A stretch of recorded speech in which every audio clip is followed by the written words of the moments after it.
وطر جو 3 رکعت اور پھر دعائے قنوت پڑھتے ہیں تیسری رکعت میں، اپنی مرضی کے مطابق، کیونکہ جب تراویحیں ہوتی ہیں تو پھر عموماً ایسے ہی پڑھاتے ہیں.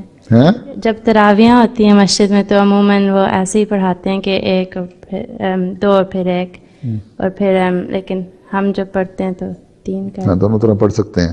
خلیفہ رابع سے سوال کیا تھا. کیا مائکرو فون لے لو.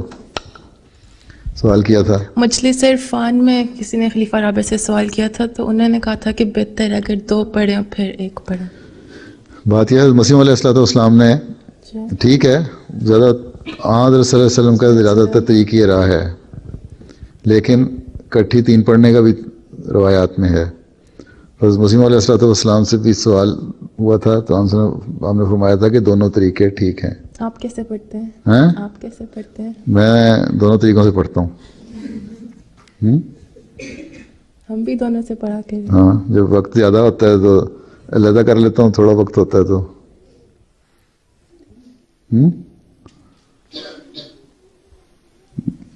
دونوں طرح جائز ہے. لیکن جب وہ پڑھو فرمایا کہ 2 رکعت پڑھ کے پھر یہ نہیں کہ پھر ادھر ادھر پھرتے رہو، باتیں کرو، پھر فوراً کھڑے ہو جاؤ.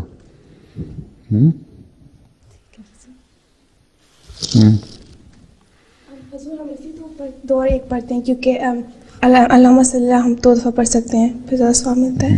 پڑھ سکتے ہیں دعا تو اللہم صلی 2 دفعہ آ جاتا ہے. جی یہ بھی حدیث میں آتا ہے روایتوں میں کہ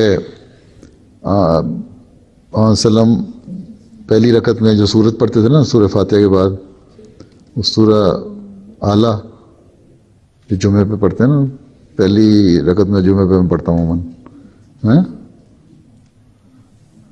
سب اسم ربک الاعلیٰ وہ، اور دوسری رکعت میں سورہ کافرون آتی نا سورہ کافرون،